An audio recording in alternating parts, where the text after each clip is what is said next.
Good afternoon, everybody. Thanks for joining us today. We've got a lot of people coming into the session, so we'll just wait a couple of minutes to kick off whilst people are still joining. For those of you that are in the room, please do familiarise yourself with the ribbon at the top of the screen there in terms of your options. We're both Lorraine and I will be taking questions at the end of the session, so you can put those questions in the Q&A. There's also a chat function there, so again, if you want to drop a note in there and introduce yourself, say hello, let us know where you're from, then we will shortly get started once the number of joiners starts to slow down.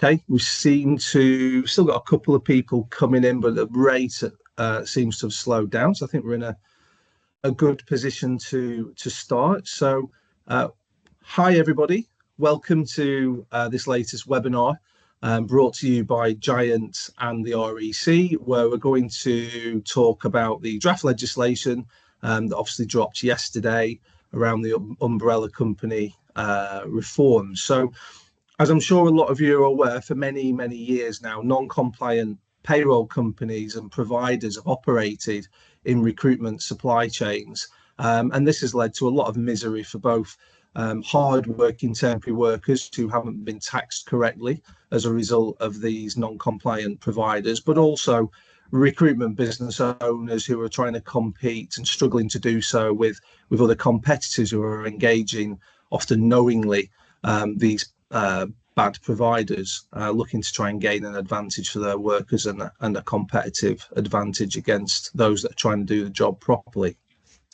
So from HMRC's own analysis, their indications are that they think that the legislation that was announced yesterday in draft format potentially could generate an additional £500 million in tax, which is due to the current proliferation of disguised remuneration schemes that are out there. Other figures that they've included are around 700,000 workers currently engaged via umbrella companies. And of those 700,000, they think at least 275,000 have been employed at some point by an umbrella company failing to comply with tax obligations, which is a huge number.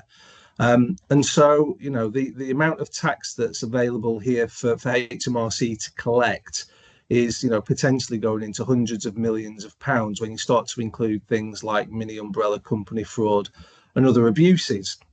So yesterday, the government has published draft legislation, which has been designed to tackle the problem. And over the next sort of 40 minutes or so, we'll try and focus on how the legislation aims to reduce the use of non-compliant payroll companies by both recruitment agencies and end hirers. We'll talk through what's changing, how this could impact the various stakeholders in the market, and if you're a recruitment business owner, how you can prepare to reduce your risk in the future. As always, we expect there will be plenty of questions, so please do send them through via the Q&A button, and we'll try and leave about 20 minutes or so at the end of the session to address as many of those as possible. So today's webinar brought to you by Giant Group. We're a leading contingent workforce management company, been trading now for over 30 years, and also the Recruitment and Employment Confederation, known widely as the REC. My name's Dan Haslam. I'm Chief Business Development Officer here at Giant, so I try and help our recruitment agency clients, MSPs and end hirers manage their contingent workforce as compliantly and as cost effectively as possible, using the whole range of Giant Group services, and I'll be the host for today's session. Today, I'm delighted to be joined by Lorraine Larrier, Chief Standards Officer at the REC. For those that aren't aware, the REC is the professional body for the recruitment industry in the UK. It represents recruitment agencies, staffing firms, and individuals that are working in recruitment and HR services. Lorraine, great to have you here today. Would you like to introduce yourself to the audience? Yeah, great to be here. Thanks for inviting me, Dan. So, as you said, I'm Lorraine Lyea. I'm the Chief Standards Officer at the REC. I joined the REC many years ago. My background is in employment law, but in my current role, I look after our teams here at the REC that provide legal support and our compliance regime for members. So, as you can imagine, within my team, we've been focusing a lot on umbrella companies over the years. Very busy now looking at the provisions that were published yesterday, and our goal is to make sure that all of our members have all of the relevant support tools, documents, advice that they need, not only to be compliant but to operate in best practice provisions as well. Yeah, fantastic, Lorraine. Delighted that you can join us for today's session. So, the format that we'd like to run through is for Lorraine and I to address a few set questions that we'll put to each other as we move through a number of set topics. Firstly, we'll explain the lead up to yesterday's legislation announcement. We'll talk about what the legislation says and what are the key principles within it. We'll then move on to discuss how employment businesses can look to prepare for those changes, what checks they can do to ensure that they're working with compliant providers, and what solutions are out there available in the market that may be able to help recruiters to engage with good payroll companies. Third topic then is we'll discuss what we expect the market reaction to this to be. So we'll discuss how workers, end hirers and umbrella companies may react to the changes. Probably there'll be some variances potentially around different industry sectors, so we'll try and highlight that as well. And lastly, we'll also talk about the impact on managed service provider recruitment supply chains and neutral vendors in the market, because again, the way that the legislation is drafted really does concentrate a lot of risk for those types of organisations. So we'll try and explore how they may react to what came through yesterday. Once we've finished those set topics, then I'll try and leave time for questions. So please do start submitting those via the Q&A button as we're going through. So I think to kick off then, it's probably helpful just to pick up on a couple of strands that the government is working through that affect the umbrella market. So firstly, we've obviously got the Employment Rights Bill, which will bring in provisions that will see umbrella companies brought within the scope of employment conduct regulations. And as a result of that, the Employment Agency Standards Inspectorate will also have powers to regulate umbrella companies as well. And as we saw from the timetable that was published a couple of weeks ago, that particular part of the Employment Rights Bill is not due to change, or those changes aren't due to take effect until 2027. So there's some ongoing consultation to come down the road there, particularly looking at umbrella regulation. The second strand, and what we're in particular focusing on here today, is the draft legislation published yesterday, the Finance Bill 2526, which effectively sets out amendments to the income tax or ITPA bill, which will fundamentally change the way that the liabilities of umbrella companies operate in terms of PAYE and national insurance to come. So to set the scene, following a consultation period over several months, yesterday's legislation will now mean that there is a legal definition of what an umbrella company is. Umbrella companies are defined very widely within the legislation to include employment businesses and intermediaries that are directly engaging workers. So again, Lorraine and I were talking about this before we came onto the session. We feel that's a deliberately wide definition to make sure that models can't pop up that would try and circumnavigate necessarily the way that this legislation would work. The draft legislation also says an interesting word, purported, as in the purported umbrella company. And again, I think that wording's been included there to widen the definition to catch schemes who market themselves as compliant umbrella companies, but in reality the model is different in whatever way, appearing to try and obviously reduce tax. And so the use of this purported umbrella company definition appears designed to catch things like mini umbrella cases and other fraudulent arrangements that we've seen, such as the recent Dukas case.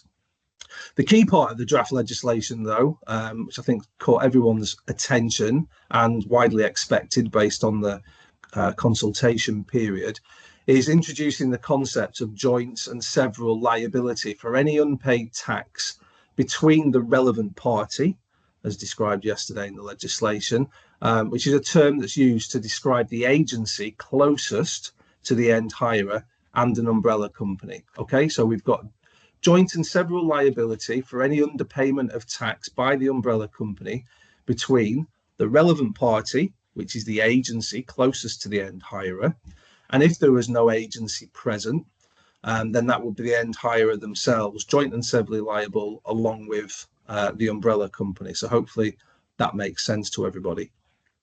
For MSP providers and neutral vendors, as they're the agency that are closest to the hirer, they'll also be responsible for any non-compliant providers that are engaged by second-tier recruitment agencies in their supply chain. So they're really going to have to focus on ensuring that compliance is throughout that supply chain. Otherwise, there could be some very large concentrated tax bills moving up that supply chain. In terms of timing, the impacts of the legislation will come into effect from April 26, so that's next year. It's probably worth just reiterating, we have got draft legislation at this stage, but the anticipation is once you're at draft position, not a lot of material change likely to happen before the bill's passed, but it is still draft currently. And as we said at the beginning, HMRC expect the impact to this to be a raise in an additional £500,000 of tax revenue in the preceding tax year. So Lorraine, it'd be great if I can bring you in here and just get your thoughts on your initial impression of the draft legislation, and do you see this as a positive for the UK recruitment market? Okay, so I think just going back, there have been calls for regulation of umbrella companies for many years. A lot of those calls have come from the umbrella market itself. Certainly, it's been a lobbying position for the REC for quite some time. And what we've got to at this point is a focus on the tax. You've mentioned the Employment Rights Bill and the further regulation, which is due to come in 2027.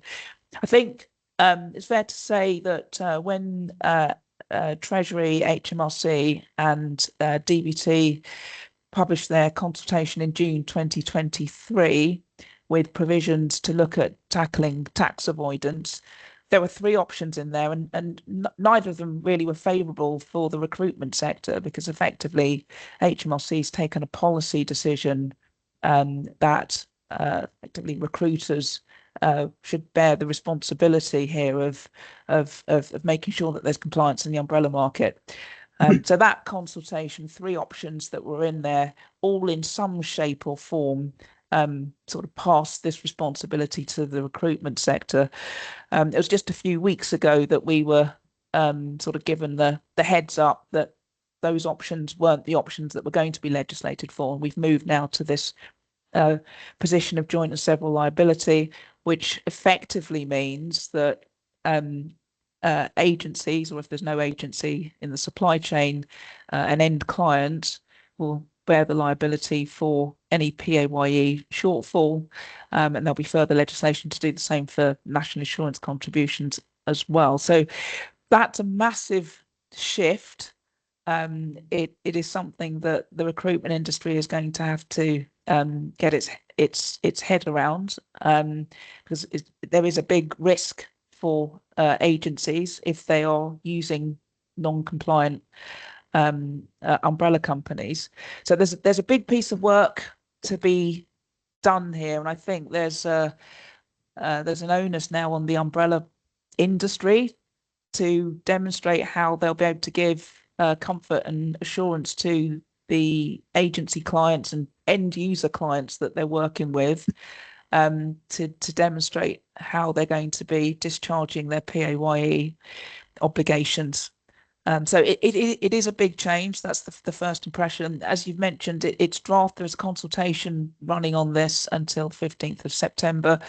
That's not a consultation to determine whether or not the provisions will come in. It's technical, really, to identify whether the legislation as it is drafted meets the policy objectives that have been set out and perhaps to look at any potential unintended consequences. But yeah, first impressions are it's not a surprise given what we were alerted to a few weeks ago. And it's definitely been the direction of travel since that consultation back in 2023. But there is a big piece of work to do for the recruitment sector to understand risk, liability, and the measures that they need to take when working with umbrella companies, if they continue to do so, to make sure that their own businesses are not at risk. Yeah, no, absolutely agree with everything that you've said there, Lorraine. I think credit to the government or to HMRC as well in the communication here, that in actual fact we're sat here today without any big surprises based on the feedback that's been received. I think there's a lot of call for clarity as quickly as possible so all stakeholders in the market could prepare for the impact of these changes. And also, given the other options that were set out in that original consultation, I think it's clear that HMRC have listened to some of the feedback from stakeholders to say, there's a way to do this which is minimising disruption. But to your point, it obviously puts a lot more onus on the recruitment agencies to effectively regulate the market, or at least pick much more wisely who they want to engage with. I think to your point around responsibilities for recruitment agencies, but also umbrella companies to put forward how they're going to be compliant. I think there's already good work that gets done by many recruitment agencies in terms of due diligence in understanding what umbrella companies should appear on their supply chain. Obviously, that's a sweeping statement. The recruitment agencies are a large market, so there may be others there that have been a little bit more laissez-faire in allowing the worker to choose, and it'll be interesting to see how they look to approach the market moving forward. And that's a nice segue, I suppose, into the next topic, Lorraine, which is discuss how employment businesses can prepare for these changes and what sort of checks they should be doing to ensure that they're working with compliant providers to reduce the risk. Are there any recommendations you'd make from an REC perspective to your members on practical ways that they can think about choosing providers they want to work with, should they choose to do so? Okay, so for some years we've been advising our members that really they need to undertake quite significant due diligence when working with umbrella companies. I think the cases that we have seen, the sort of growing list published by HMRC of non-compliant providers is evidence of that. But employment businesses haven't really had the risk that will be with them from April next year. So the basic checks that you do with any company that you're working with, but there has to be some, or will need to be some means of actual payslip checking, some sort of real-time information checking, and some way of being able to, I think, for the umbrella company to evidence the actual payments that are being made over to HMRC. That's the sort of area I think employment businesses will need to be in.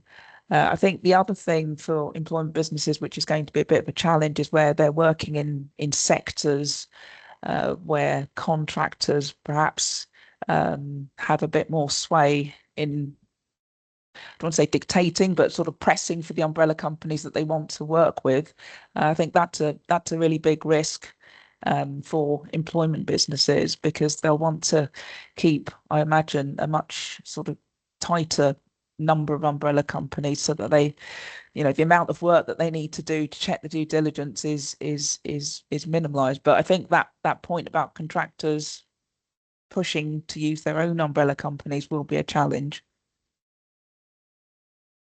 Yeah, I agree with you as well. I think certainly we see in certain sectors, particularly areas like healthcare, where the worker really is they wish to operate via a certain provider, they'll make a decision on which recruitment agency they wish to engage with based on that choice. So that really is going to put some it's going to make it interesting for the recruitment agencies in that sector to make a decision on whether or not they'll still allow the workers to have such a wide choice, or in actual fact they wish to control it because it's their liability, joint and severally, with the umbrella moving forward.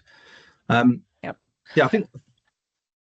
Yeah. So I was just going to say, I mean, I said at the end. Go on.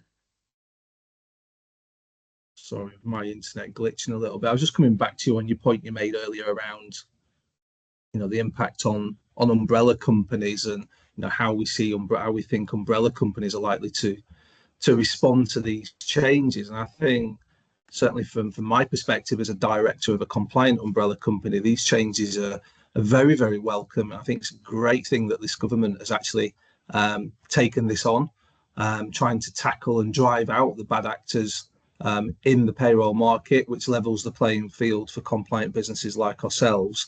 And I think from speaking to many other umbrella company owners as well, they feel exactly the same way. There's been a lot of lobbying by many trade associations to get to a point where the government tried to drive these bad actors out. So well done for getting us to this point. I do think, though, there's likely to be sort of winners and losers. The market is probably, from an umbrella perspective, you're probably going to see some consolidation there from many of the agencies that we've spoken to.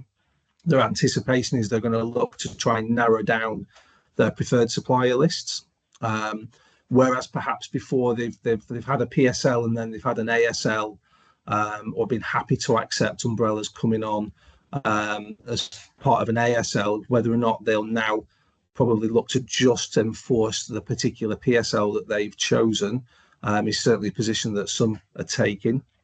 I think those umbrella providers that have got a long established history and have got a good strong balance sheet are also likely to be potentially in a good position here. No doubt there's going to be an increased requirement for indemnities, and for a business like Giant, we already indemnify our customers for tax loss. And so, looking at the financial strength of an umbrella company gives you an idea as to how robust that indemnity is. So I'm sure there'll be calls for more indemnities in contracts. Recruiters, I don't think, are going to be as likely to be as flexible moving forward, although, as we've said, in particular sectors where it's been difficult to control choice, that might take some time to play out. But I think the other thing to say for recruitment agencies as well, reviewing the PSL, is that we're aware that there are solutions being promoted in the market to help reduce the risk here on these areas. I'm thinking in particular things like wage slip checking technology and insurance products. So I don't know, Lorraine, if you've got any views on the sort of value that those things may bring to your members to help them reduce the risks. Yeah, I think the size of the PSLs that employment businesses want to work with, as I mentioned, I'd see that likely to reduce. The wage slip checking, I think, is going to be really key. Being able to actually track payments that have gone from the employment business for particular pieces of work to a worker, and see how that payment is then accounted for to HMRC. I mean, that's seeing that from the beginning to the end. And I think it's going to have to be that level of scrutiny to give employment businesses the level of comfort that they'll need. I would imagine that there will be requests for indemnities, but of course an indemnity is only as good as the viability of the company that gives it. I would suggest a little bit of caution around insurance that's being promised. There can be limits in what insurance will cover, particularly if it comes to matters that involve fraud or criminal action. So there's a need to be a bit wary about what may be promised and dangled to employment businesses in the market. But the sorts of things that you're mentioning, and certainly with some sort of scrutiny around wage slips, makes sense. I know in the provisions that were published yesterday, there was some comments in there about HMRC working with in various areas, software providers. And I think this is going to need a technology solution to allow the sorts of volumes of what needs to be checked to be scrutinized properly. So I would imagine that the software providers that work in this area are also looking very closely at the draft legislation that was published yesterday. And certainly once we get past the consultation period and we've got the final legislation, I would imagine that they will be looking at the sorts of solutions that they can also offer. Yeah, it was interesting, wasn't it? It was mentioned in yesterday's announcement that there's a level of investment going on HMRC's end from a system perspective to allow for further transparency, which I think is a great thing. I mean, from our perspective, we have developed a portal that allows agencies to go on there and reconcile the money that they've sent to us and see the wage slips for workers, and also open access to see the RTI payments that are being paid to HMRC anyway. And I'd expect many of the large umbrella companies to have a sort of similar proposition potentially.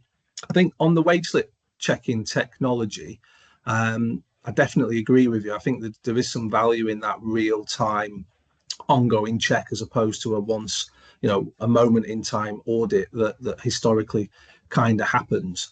And I think there's some value there in the wage slip checking technology, checking to see that tax has been calculated correctly.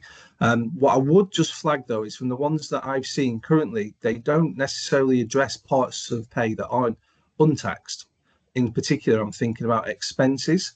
So we're very aware that there are payroll companies out there that will abuse the rules around tax relief on expenses, allowing workers to receive expense payments, which should be taxed. And of course, now moving forward, that is going to accrue a future liability for recruitment agencies. So I think, yes, important that the umbrella company is calculating tax correctly, but also extremely important that their processes around non-taxable expenses are really robust. Otherwise, that on an ongoing basis is going to accrue a very large tax liability for agencies. And so I think it's definitely an area that we would be saying for these wage slip checking technologies to really focus on, because I think that's going to be an area that there's not been a lot of commentary on. And then again, to your point on insurance, we haven't seen any products just yet, but that's because we haven't seen the legislation until yesterday. So we'd expect to hear more on the insurance piece moving forward. But ultimately, if you've picked the right provider and they are calculating tax, then, and there's an indemnity there as well, then there's an argument to say, is the insurance required or not? But we understand that some recruitment businesses will take some comfort from those policies, and potentially also end hirers as well. Okay, so let's now move on to our next topic, Lorraine, which is just talking a little bit about how the market may react to these changes. And I think we're already touching on a few of those topics. If we start from a worker perspective, they're potentially going to have less flexibility in future to choose which provider they want to work through. Do you have any views, Lorraine, on what the impacts are of this and how that might change the market? Yeah, I mean, as I said, in some sectors, workers and contractors perhaps have a bit more sway in that regard, but I think employment businesses are going to have to be very, very wary about contractors coming to them with their own umbrella companies if that means that they're not going to be able to get to the same level of due diligence as the ones they choose themselves. PSCs, I don't know whether we could see sort of a move into that. The provisions that were published yesterday have quite carefully in the definition that they've given for an umbrella company, which is very broad. I mean, actually, I just want to make a comment on that. The definition of an umbrella company really boils down to a business that is in the business of supplying labour and is a company in which the worker does not have a material interest. Now that does exclude PSCs, so that could become an attractive option. But yeah, we'll emphasise again that definition is quite wide and potentially maps the definition even of an employment business. There are anti-avoidance provisions in there. So if there is an attempt to set someone up in a business where they do have a material interest, and it can be seen that the purpose of that is to try and avoid the joint and several liability provisions, then that won't work. That's been covered. So could there be a return to the use of PSCs? I mean, that could be attractive, but of course there are other provisions that already make that unattractive. I think I mean, we obviously do need to consider the fact that some employment businesses may choose to do their own PAYE, or those that perhaps are currently using a mixture of their own PAYE in-house and umbrella companies might choose to shift more to their own. That really depends how they're set up. I think if they're doing a mixture of the two, then making that shift may not be quite so onerous. I think there are a lot of employment businesses that over a very long time have not done that internally. So that would be far more of a challenge. So I think we'll see a bit of a mixture in that regard, but I'm certainly anticipating a lot of demand for advice and guidance. Our phones on our legal helpline will be sort of ringing off the hook. Yeah, you'll be popular, won't you? Well, we'll be popular if we manage to find the silver bullet. Yes. Yeah. But I think that's going to be that over the next few months, that's really going to be the demand. And for other tools, I mean, that's what we will be looking at. How can this due diligence actually be put into effect to a level that gives the employment business the level of assurance and comfort that they need, that their business is not being put at risk.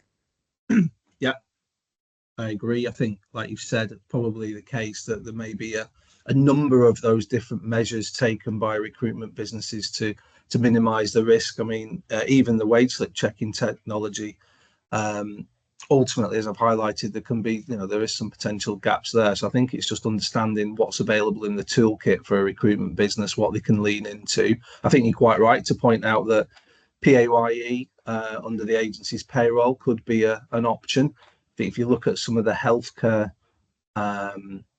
supply chains, we've certainly seen a move towards more PAYE engagement there. Even some of the financial services businesses insist now that they want PAYE arrangements as opposed to umbrella engagements in some of the supply chains. So there's a potential challenge there. On the PSE point, yeah, it's like pick your poison, isn't it? Do you want to have a battle on IR35 or do you want to have a battle on non-compliant payroll?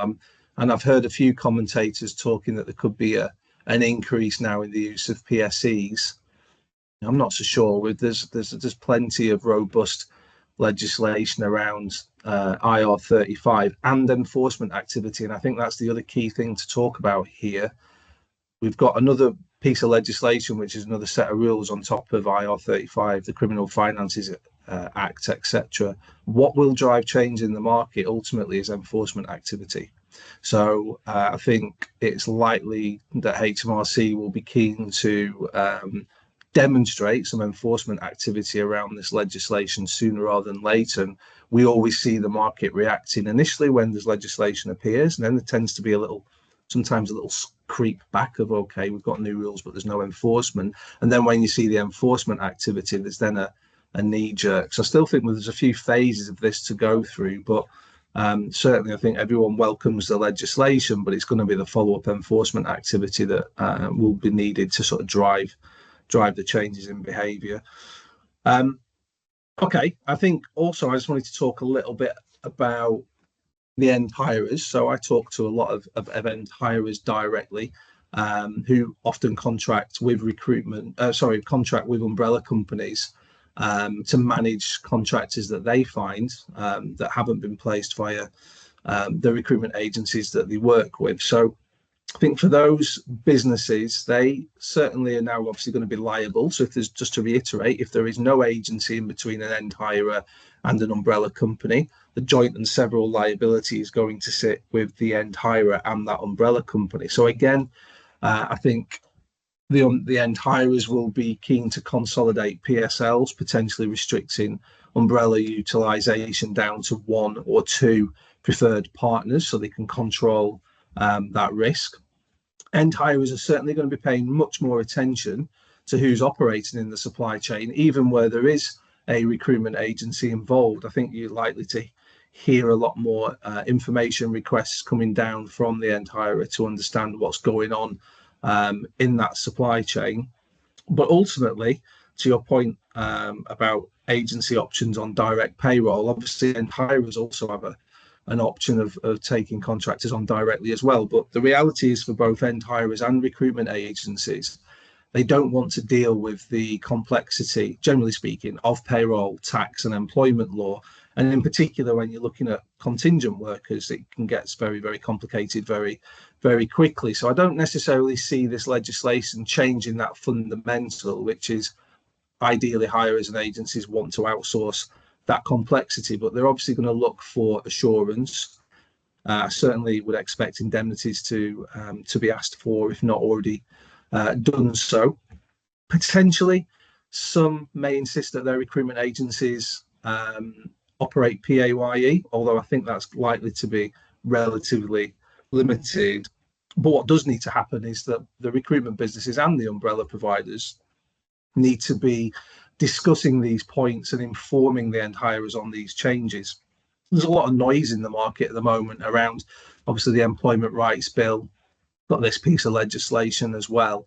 It's quite a lot for end hirers to digest. We just went recently through all those NI increases as well. So I'm sure for many it may still not be on their radar. So I think the ones that are going to win here, both from a provider and a recruitment agency perspective, are those that are on the front foot, communicating the changes to the hirers, and then obviously giving the end hirer the assurances that they need to hear, that the recruiters have got a handle on the risk here. Yeah, it's worth mentioning actually, Dan, whilst you're talking about hirers, that even putting this legislation aside, we've got some very large hirers, as you mentioned, in the public sector, where there are frameworks in place and there are means and measures that can be put in the terms of those frameworks about the sorts of due diligence and compliance that needs to be up and down that supply chain. So even with this legislation aside, obviously we've seen some, if we take the Dukas case, in public sector, it's public sector money that is being lost. So I think there is a bit of a focus and a bit of responsibility where you've got particularly large public sector clients to make sure that there's due diligence in the supply chain, and that may be something that we see more of moving forward. Well, if that is to be the case, and I think we would all welcome that, from speaking to a number of directors of healthcare businesses, they'd love to be mandated to, as to which umbrella companies need to be used or what payroll vehicles should be used via a supply chain, so long as that is mandated and enforced across the entire supply chain. Because it's always the recruitment director's fear is that if we do something out of kilter with the market, we'll lose business as a result of it. So I know the frameworks have been reluctant to be that specific historically, but now perhaps there's an opportunity for them to firm up the position and give a bit more clarity, and that would help everyone involved in those supply chains. I think sticking on that topic move to a slightly different lens, though, is we've mentioned that risk will sit with the lead agency. So let's talk a little bit here now about supply chains where there's a managed service provider in place. Obviously, in that respect, the managed service provider or the neutral vendor would effectively be the agency closest to the hirer. So it would be that recruitment agency, along with the umbrella company, that was joint and severally liable, even if there was other recruitment agencies further down the chain. And I know from seeing some of the chat on LinkedIn, there seems to be a couple of people just wanting to stress test or get clarity around, is that absolutely the case? Most commentators that I've spoken with are relatively clear that, it's the joint and several liability sits with the lead agency and the umbrella, not any agency that sits in between. But perhaps that's an area of clarification that HMRC may look at when they seek feedback on this draft legislation. But I think effectively it's a challenge now for MSPs and neutral vendors. If they're going to be carrying that unpaid tax liability, that's a significant risk, especially in some of these very large public sector arrangements that you've mentioned to. So, Lorraine, how do you foresee some of the managed service providers reacting to these changes? Well, I think even ahead of the publication of this draft legislation yesterday, there had already been concern from the outcome of the 20 2023 consultation, which was going to look at the option 3, which would have made the employment business the deemed employer for PAYE purposes. But although that's different now, the principle would have been the same, that risk would have sat with the party that's got the contract with the client. So that would have been the employment business or the client if there's no employment business, but in the case of the MSP, it would be the MSP. So that concern was already there in terms of where the risk was going to sit. And it's similar in relation to the joint and several liability, because the difficulties that the MSP has in not necessarily having control of or knowledge of employment businesses that sit in the supply chain that are using umbrella companies and which umbrella companies. So that has very much been the message and concern from MSPs even before we saw this particular draft legislation published. I mean, the policy seems to be quite set in stone, that HMRC have been very determined to lay the risk with the party that has the contractual relationship with the client. Their sense is that that is the party that is in a position to determine what happens in the supply chain. So I don't think that that's going to change, even with responses to the draft, or the technical consultation. And if that's not going to change, then that does mean MSPs are going to really have to get to grips with what is happening in the supply chain, what the employment businesses, what their suppliers are working with, and I think that's their difficulty, is how they control and manage that. I imagine, again, there will be some of the solutions here will be software based, but there will be a degree of scrutiny that's required, because reducing the number of suppliers for the MSP does mean that potentially smaller employment businesses sort of lose out in having the opportunities to supply. So that's not necessarily a good thing for the recruitment sector more broadly. But it is a concern for MSPs if they are taking liability for something that they don't necessarily have control over. Yeah, although I suppose, and I'm sure some of the MSP directors I know won't thank me for saying it, but it's the reality. I think in the MSP model is often pitched to provide compliance solutions to the end hirer that they're engaging. So, and we know there's great work that happens from MSPs auditing supply chains to try and create that assurance. It just means moving forward, there's got to be a lot of rigor around that, and perhaps any historical sort of light touch audit approach isn't going to be enough now moving forward, and there's going to need to be a lot further rigorous audit. I think that's an interesting point you make around supplier engagement, and smaller recruitment agencies may be precluded from engaging. I think one of the things that we've certainly been doing with our strategic MSP partners is looking at certain programs where recruitment agencies can be paid on a margin only basis, and we know that already happens in certain supply chains. So effectively the agency is paid a margin for sourcing the worker, but they're not in the contract chain for payment or risks such as this, but also AWR, IR35 and all the other legislative challenges. And I do see a place for that in certain programs where smaller recruitment agencies can still do the good work that they do in those niche sectors of finding those workers and supply them and be paid the margin for doing so, but not necessarily having to carry the burden of running payroll. And I think that's something that the MSPs will be looking at. Again, it's not always appropriate for every single program, but there could certainly be that option there. And I think, like we touched on earlier, in some of the more problematic supply chains, particularly around healthcare, then yes, perhaps the MSPs are going to be looking at agencies supplying on a PAYE basis only, rather than outsourcing through umbrella companies, or even the MSPs looking at bringing PAYE in-house themselves. So again, though, in all those iterations, there's a worker at the heart of it, and it's ultimately workers need to be attracted to engage via these models. So there's quite a few competing factors that need to be thought through. But I know for sure this is, top priority for a lot of large MSP businesses to understand how they can strengthen the compliance, but also make sure that the model's attractive to workers and supplying agencies as well.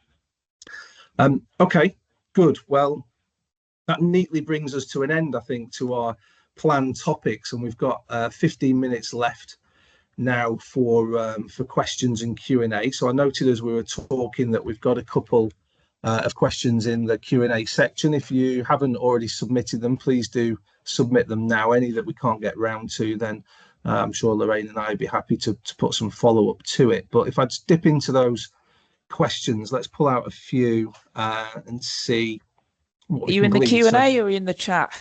Well, I'm in the Q&A at the moment. Okay. And I'll have a dip into the chat in a second. So in the Q&A, we've got a couple of questions from Graham. So I'll pose this to you, Lorraine. If an umbrella company is found not to have made payments, how will HMRC decide how much is allocated to each recruitment agency, as we are not using the agency employer reference number? It then goes on to say, if a review of the debt takes too long, then people in supply chains can disappear. You got any views on that? Yeah, I mean that was a concern. Let's look at what joint and several liability means. In theory, it means that HMRC can pursue either the agency or end client, if there's no agency, or the umbrella company for the underpaid PAYE. That's what that means. But the policy that HMRC have set out have made it very clear that it will be either the agency or client that is their first port of call. So if you've got an umbrella company which has got multiple agency clients and clients, and it's found to be non-compliant in terms of its tax, how does that allocation work? And I think possibly that's where your question's coming from, Graham. I mean, in the draft legislation, it does make a specific reference to that joint and several liability relating to a qualifying umbrella company payment, which is a payment made in respect of the employment of a particular worker. Now, I'm sort of looking through the legislation, looking at that provision. It seems to me that is trying to tie that liability to a particular payment, but I think it's going to be quite difficult to isolate that payment in amongst all of the monies, particularly if at the time that the non-compliance is identified, the records that the umbrella company holds, if indeed it still exists, can't be used to sift out those payments. So I think that is a particular concern for agencies. Apologies, I'm chopping and changing between agencies and employment businesses, but that is a concern, because which of those agencies is going to carry the risk, and how will that be identified? Even with that definition of qualifying umbrella company payment, it is, it's easy to see how the sums could simply be within a pot and not easy to identify where that risk should sit. Well, there's also a wider point here, I suppose, as well, which is, given the umbrella companies are going to be engaged with multiple recruitment agencies, it's just the basics of supply chain financial stability here, isn't there? If that umbrella company is to disappear quickly, then there's financial loss irrespective of this legislation. That's a real cost that goes through, and the way that many recruitment agencies would want more business at the moment to be more financially stable. I think it goes back to that point around engaging with umbrella companies that have got good financial stability and track record to give some comfort. But you're quite right, there's some complexity there around how that debt could be apportioned. So perhaps we'll see some clarification on that from HMRC further down the track. Another one for you here, Lorraine. It'd be good to get your views on this. So a question in from Nick. Can you talk a bit about how the new finance bill, IT per definition of umbrella companies, relates to the expanded employment rights bill definition of employment businesses? Do they complement or conflict in any way? what is important to see in secondary legislation? It's quite a technical question. Do you have any initial views on this definition that we've had yesterday and how that relates to Employment Rights Bill? I mean, you'd hope the two things were carried through and be consistent, but as you pointed out, the way that that definition came through yesterday, ultimately, an employment business is caught by that definition, so it is very wide. Yeah, I mean, what's gone into the ITPA amendment, as I'll just go through it again, it leaves it as wide as a business. It's in the business of supplying labour, and that is not a company in which the worker has a material interest. Now, that is incredibly broad. I think the reason for that, I suspect, is that in sort of having too narrow or too tight a definition would just be an open goal for avoidance, to make some tweaks to the way that a business is operated to be out of scope. So I think that's been done quite deliberately. What we're going to see in the ERB is going to be an amendment to the Employment Agencies Act.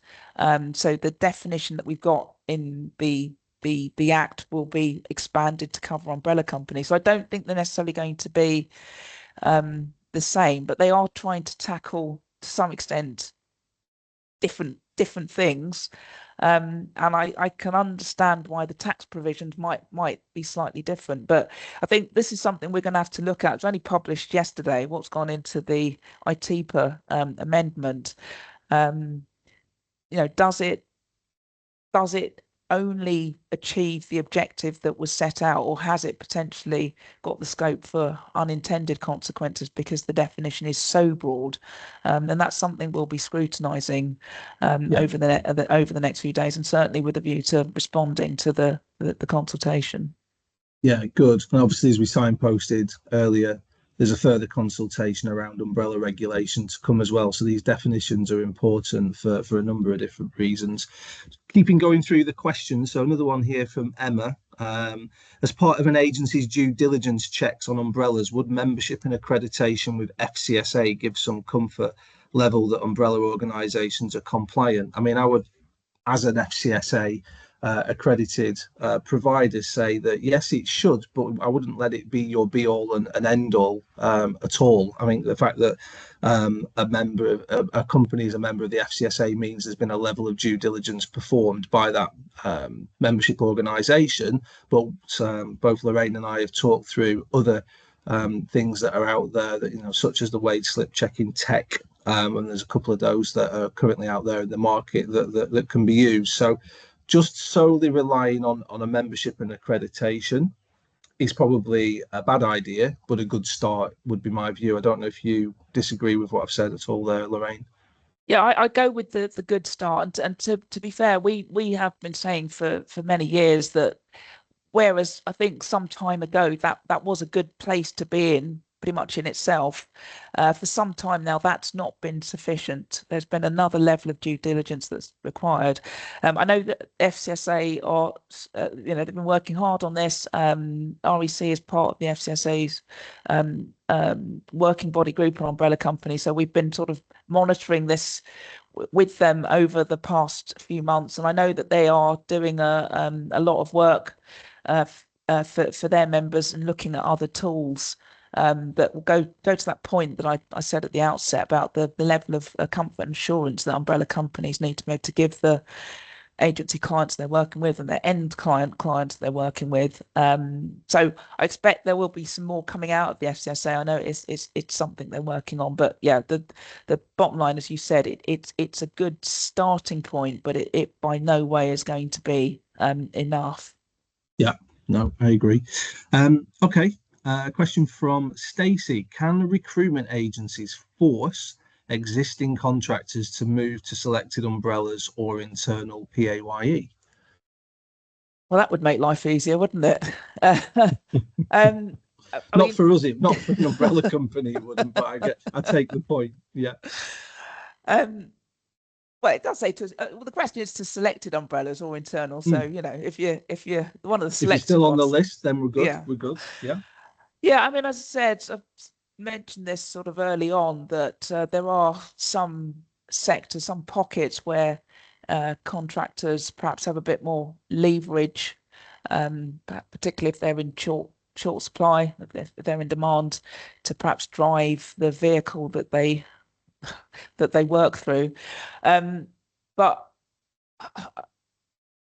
whilst it can't, I mean, ultimately, if a contractor decides they don't want to work through the method that the agency is putting forward, they can vote with their feet. But I think some of this is going to be how it's communicated, and certainly, you know, part of the package of support that the REC provides for members can be in the form of tools for, you know, sharing information with clients and or workers and contractors. So I think there's something in how it is communicated to contractors about the reasons why changes need to be made, what the risks are, etc.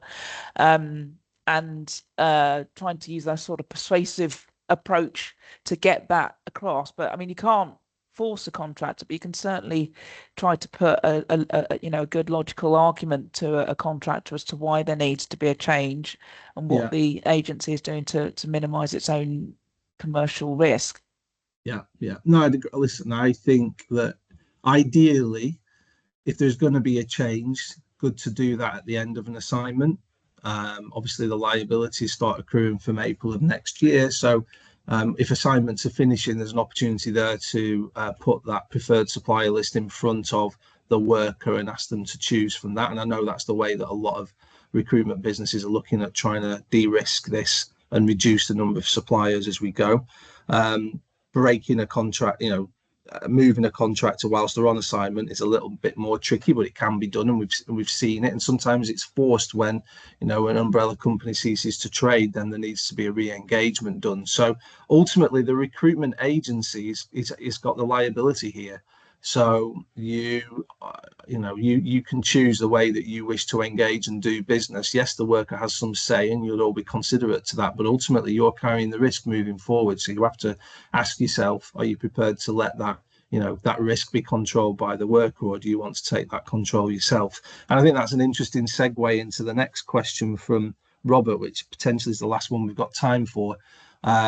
Who said, what actions would prove sufficient to show that a recruitment business has fulfilled its due diligence responsibilities and as such would remove liability for PAYE tax from the recruitment business in the case of an umbrella company failing to meet its PAYE tax obligations? Well, the short answer to that, Robert, is that there is no due diligence level requirement that you can take to remove that liability. The liability, if there is a liability, you could have done all the checks, etc. But ultimately, the legislation's drafted that you are joint and severally liable along with that umbrella company, and HMRC can come to you for the full value of that debt. So there is that. What you've alluded to there was the first option purported in the consultation, which was mandated due diligence being conducted. Unfortunately, the world has moved on from that now, and HMRC have settled on joint and several liability, irrespective of what due diligence checks or reasonable care has been taken. So I'm assuming you agree with that, Lorraine. Absolutely. This is a strict liability situation. So it's not about the checks that have been done. And as you said, Dan, that was one of the options that was originally being considered back in the June 23 consultation, but that's not the case now. So because of that strict liability, that's the reason agencies are going to have measures in place. And it's why the umbrella market, and you've talked a bit about what Giant are doing and others, will need to be able to demonstrate or to give a level of demonstration of assurance of compliance with tax to give agencies the comfort that their businesses are not going to be at risk through the strict liability. Yeah, absolutely. Great. Well, I know we said we'd finish at 1 o'clock, and I know you've got a meeting straight after this. So we've got a whole host of other questions that we could go through. So I'll take some time to pull those, and if we can do some follow-up and share that with the audience, then we'll do so. Lorraine, thanks for joining me today. It's obviously been a very busy few hours for us, given the late drop of the legislation yesterday. But as we said, no massive surprises. So great that we've had some early insight into what to expect. Thank you for attending. Thank you for everyone else who joined us. And yes, sorry, Lorraine, you wanted to add? If you don't mind, you had a really well-timed webinar today with the legislation dropping yesterday. But if you don't mind me mentioning, the REC will be sort of doing a bit of a deep dive on this and hosting a webinar on the 30th of July. So we'll be sort of diving into the legislation for anyone who wants to register with that. Yeah, no, great. I'm sure there'll be other webinars around. I've got another one tomorrow with Osborne Clark, so we'll be very busy. But thanks everyone for joining. Thank you again, Lorraine, and we hope you have a great afternoon. Great. Thanks for having me. Thank you. Bye. Bye-bye.